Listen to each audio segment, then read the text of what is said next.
Hello. How are you doing? I hope you're good. How's your summer going?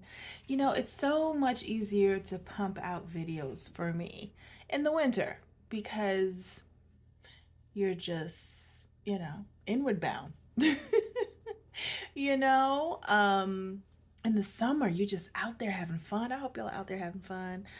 Um, and I know this summer has really been busy for me. I showed y'all where I went to a festival and exhibited my hats, which was fun and exciting to see people try on my hats, whether they purchased or not. It was just nice that they showed some interest. Um, I used to often wonder when I would go into stores and look around, and I would leave, and on the way out, the owner would always would say, not always say, but thanks for stopping by. And in my head, I was like, but I didn't buy anything. But it's still a compliment. It's still a compliment that you saw something to stop in. So I felt that way at my festival, having my exhibitor table. The fact that people stopped and tried on stuff, that was still such a big confidence booster, and it made me feel good. They didn't have to buy anything. And if you can get there with whatever it is that is your passion and you want to display it to the world, just try to take like small joys in your creations that people are noticing. That just lets you know that you're on the right path, right? That's what I think. I started, when I went to FIT to start making hats, I was like, yeah, I'm making hats, I'm making hats. Little did I know that I would be also repairing hats for a lot of clients. And I never thought of myself as a hat repair person. But can I tell you, if you can make a hat, you can repair a hat. This video is not about hat repairs, it's about hat cleaning. But I will say, and I know I the next video I do on a hat repair, I'm gonna include you guys. This had a hole in it. You can't see it. Yay! Rita did pretty good. What I did was I did two things. I added a tiny bit of fabric adhesive, which is very light, but as you know, fabric adhesive isn't strong enough to hold your item together long term. But I held it together just so that I could sew it. And with my sewing machine, I just, sewed, kept sewing over it until, the hole um, disappeared. And I was a little nervous because I'd never repaired a straw hat before with a hole. But so what you see here that I need to clean up, I used a fabric chalk so I could see, because even with me putting in pins, I was losing my line. I was losing, where am I sewing? So I made lines with my fabric chalk, and that's really what we're going to clean up today on our straw hat. So we're going to use some natural products to clean our straw. These are two ingredients you'll need that you have at home. One is hydrogen peroxide, and this is 3% strength, and the other is just some good old spring or distilled water. You don't want to use faucet water that may have minerals or anything in it. Just make sure you have some good old water, and we're going to measure it in equal parts. Okay, you're also going to just need some Q-tips. All right, so let's get into it. I have this little tiny measuring cup, and this side is millimeters. Okay, we only have one side. We'll go with millimeters. So I'm gonna just do, I guess, 20 millimeters of my hydrogen peroxide. And I'm gonna do 20 millimeters of my water.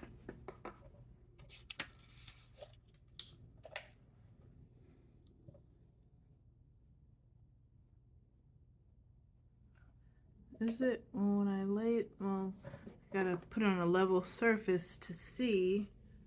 Is that 20? Yeah, that's 20. Okay. And then 20 of my water. Oop, I did a little bit more of the water. Water poured out a little bit more quicker, so I'm gonna just do a little bit more of my hydrogen peroxide. Okay. Just to make it equal parts. You don't need to stir because there's no solution in here that settles to the bottom. And I'm just gonna put in my Q-tip here.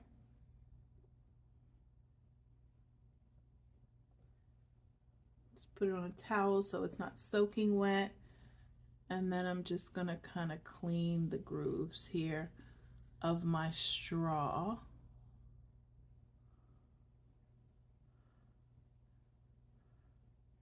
One thing that is good about using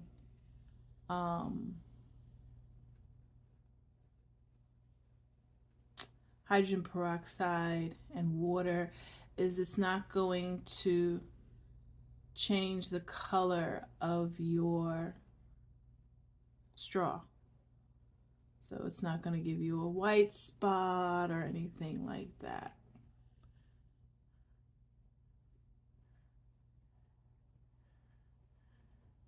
And you still want to just kind of rub gently as you start to clean.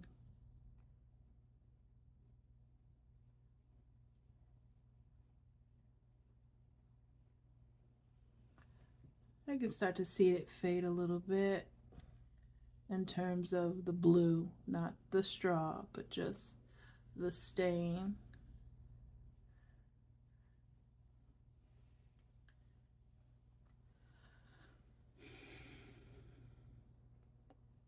Yeah.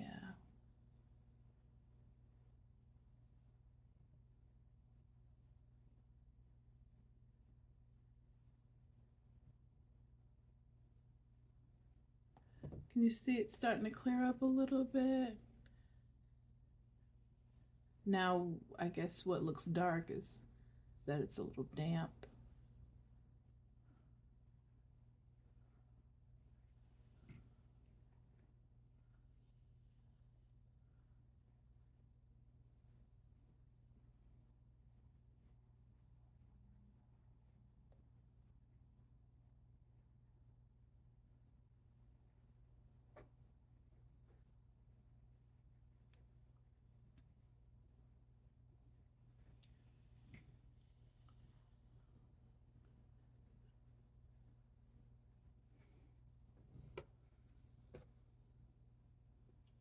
Yeah, I can see a little bit of the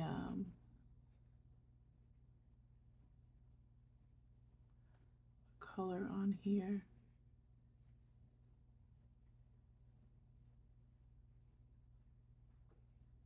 And you know what else I think I might do?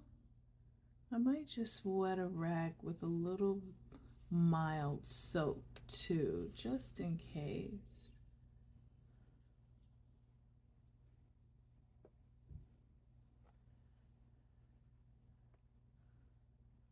Yeah, I'll try both.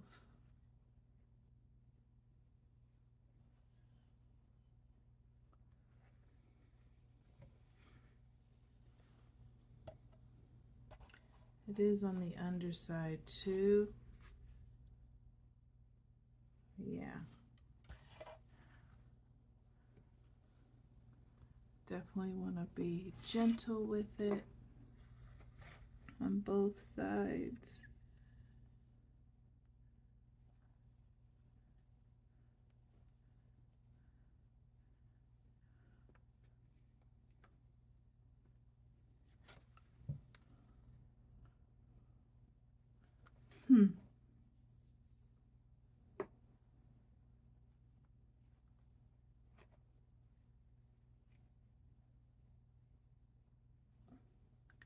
Yeah, I'm gonna use a little bit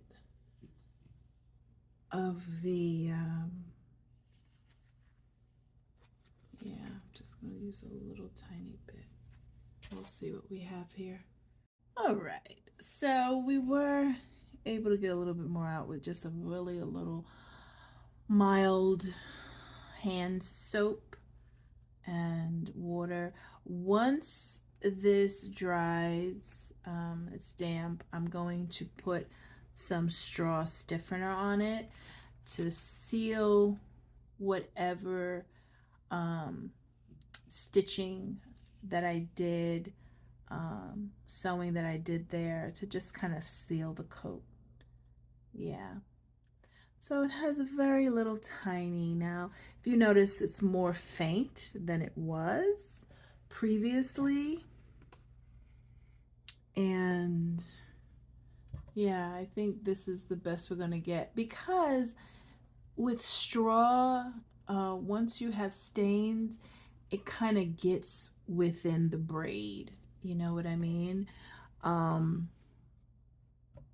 So you definitely want to be gentle, be careful, and just kind of come to terms that you may not get absolutely everything out, but you can definitely make it, more faint than what it was. Yeah, definitely.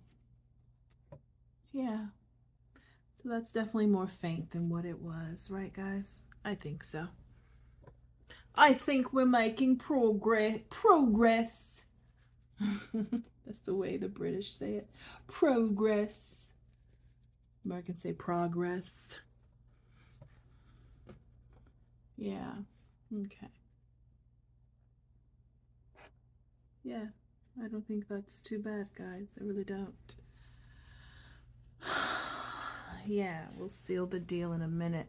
I can be a little obsessive because, of course, I want it to be perfect. I want it to be perfect, but it's not going to be perfect because it didn't come to me perfect. But we're restoring it so that it's wearable and that the repair does not look noticeable. That's the best you can do with your repairs. Yeah, there was a hole there. I promise you. I swear to you. Okay. So we're going to set that aside, and I'm going to turn it upside down so it could dry over here. The other thing that I wanted to discuss with you guys is cleaning your felt hats. We've seen them, horsehair brushes, sure. You can clean your brushes with your horsehair brushes. But I'll tell you what else is good. And I'm actually going to, I sell these brushes. This is with my company logo on it, Tossed Hat. But I'm also going to get some microfiber cloths with my logo on it, because this is probably something you might already have in your home that cleans your hat just as well. A microfiber cloth is just as effective as a horse-haired brush. Yep, there, I said it. And, on the range of cost, we know it's less. You can buy a bundle of microfiber cloths, and they have multi-uses, right? Sure, this can be a lint brush for almost anything, but guess what? So can this. So you would have to tell me how many uses you have for each, but I'm telling you, microfiber on your felt hats, not on your straw hats, on your felt hats will remove that lint beautifully, just as well. Okay. Yeah. This gets an A+, guys. All right. Please like, share, and subscribe. We have more great creations and tips on hair and hats. All right. Have a good one. Till next week.